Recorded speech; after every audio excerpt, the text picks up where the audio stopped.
Nagaan caaluu nagaan waaqayyo waaqa jiraataa bakkaa fi kallattii iddoo isin jirtan hunduma keessatti isiniidhaaf abayyatu hordoftoota Qeddoo YouTube jedhu jalatti kan argamtan hunduma keessaniif isiniin jecha egaa guyyaa kaleessaa caaltuunii ajiidhaanii ka'ii mana sheegaan si keessaa jechaanii turte jechuudha. Sanaan dura garuu jaartiin ajii ana biratti waan asawanii tokkollee hin qabanii haa ta'uyyuu malee namni ishiini isaa bilbiltee na eegi manatti gara sheekaan si geessaa jetteeni ana biratti waan akkasii waan hin haasofnee fi ani kaameraa kiyyaa keeyyadheen biraa bahaa hollaa mandaran dhaqaa yeroon isaan dhufanii waan isaan haasaan maal akka isaan jedhanii yeroo waliin kan dhageenyu ta'a yeroo san jette jechuudha. Haa ta'uyyuu malee caaltuun hojiidhaa dhuftee ka'ii maal taatee si dhukkubaahii jetteen jechuudha. Jalqaba irratti osoo gara sheeka bira deemnaa hin jedhiinii wantoota garaagaraa itti haasawaa turte jechuudha. Yeroo kanatti si dhukkubaa maal taatee naan lakkina dhukkubuu aduu keessan dhufe jedheen jechuudha. Maarree namnan malaa dhufee zimmee dheeraa faayii ka'i baqqaayii hin deemnaa ka'aadha malee ani guyyaa hin qabu anuu kan hin hojiirraa dhufee hin dadhabne ati maal dadhabdee jetteen jechuudha. Osuma akkasittiidhaan kadhachaa jirtuun ka'uu didee dadhabsiisaa jira waan ta'eef baay'ee bakka xoolagee dhugaa dubbachuudhaaf jechuudha. Waaqayyoo hojii keessi ifaa laatu jechuudha. Akkatiin kanii dhala namaa dhamaastu hojii keenyaa jechuun jaaladha. Ka'uu hin dandeenye jechuudha. Dhugaa dubbachuuf ka'uu hin dandeenye garuu nan deemaa har'a hin deemu yeroo biraa deemnaa jedhe jechuudha. Har'a malee ani yeroo hin qabu mashiin jechaanii jirtu ka'uu hin dandeenye gottottee kaastee xoolageera silaayii akka muka hojjigee muka ulfaatoo ta'e jechuudha. Yeroo kana dhamaatittiin balbala saaqqatti walitti seentee maali kanii ta'aa jirtu maali dhana takkatti ciiftu maal taatettaa fayyaa miti kan qabdu maalidha kan ishiin mana sheekaa sin geessa sin jetteen jechuudha.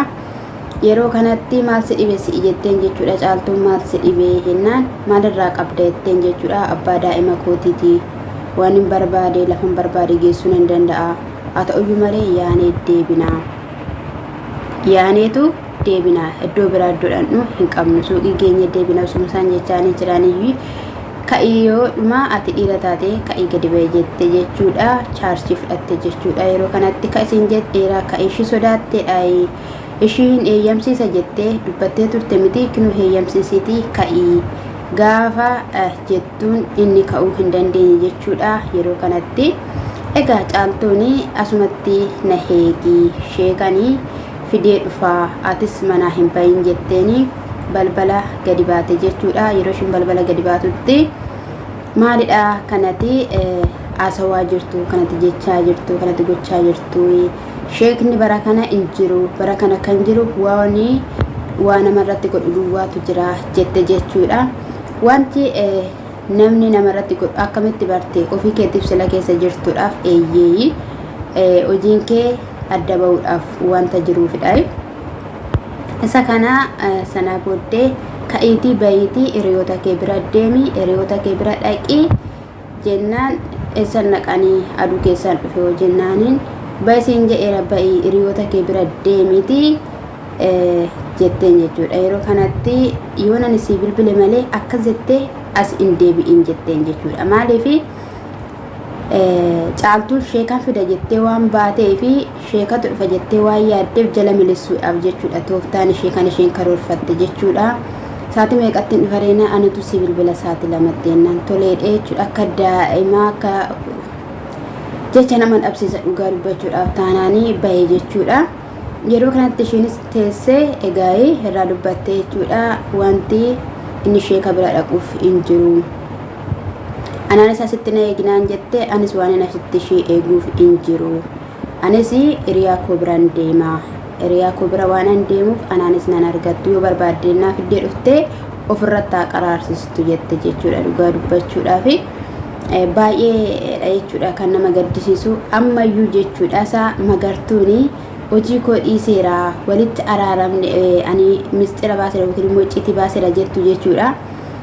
Waan hin argin qaba jechuudha. lachan isaaniiyyuu ammallee hojii hojjechaa jiru jechuudha. Waan abdii yaadde waan mana isaa keessaa ba'uudhaaf jette sin qabdu jechuudha. Magartuunis jechuudha waliin hojjetu jechuudha. Mana ishii bira turteetu ishii bira teesseetu waan isaan jedhan hundumayyuu dhaggeeffatte sana booddee dhufte jechuudha. Hiriyaan achi immoo kootti buna dhugi jedhamtee waamamtus achuma magartuu biradha jechuudha. Kana namni adda baasee beekuu qaba jechuudha. Na viidiyoo lama sadii irratti akka waan qulqulluu taateetti haasofte jechuudha. Sobaadha karoora isaanii kaayyoo isaaniidha jechuudha. Qindeeffama isaaniiti malee waan garummaa hojjetaniif miti jechuudha.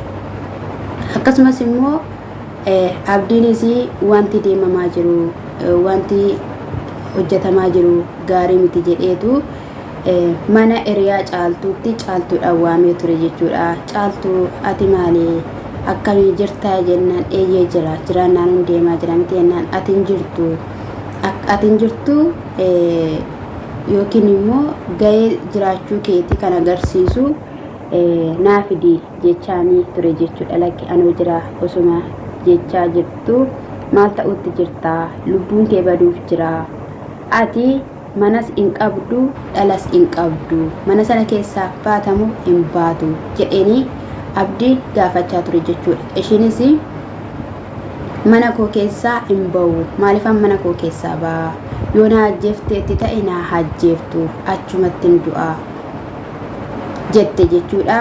Dubartii harka kooti sodaadhee hin ba'u mana koo keessaa jettee yeroo kanatti manas hin qabdu ati abbaa manaas hin qabdu ajiin abbaa manaa keetiidhaayi amma duututtidhaayi dhala kee miti kan barbaaddu dhala kee yoo ta'e immoo ajiidhaan mana hidhaatti deebisnee dhala kee siif kennina dhala kee in argatta kanatti barbaaddu dhala kee yoo ta'eera ta'e in fudhatta miila jalatti sii kufeetu sii kenna mucaa kee ati garuu lubbuudhaan jalqaba baraaramuu qabda ba'uu qabda ani dirqama poolisii fidee si qaxaqqachiisa mana sana keessaa si baasuun qabaayi lubbuu kee oolfattu yoo lubbuu kee jiraatte dhala kee argachuu dandeessa dhala keetiif jiraachuu dandeessa jennaan du'a lubbuu kooti kanaaf na waamte du'a lubbuu kooti ani manuma sana keessaa hin ba'u dubartuma kana sodaadhe hin ba'u mandararra kaatta mandararra kajeeltanaan jetteetu na habaatti.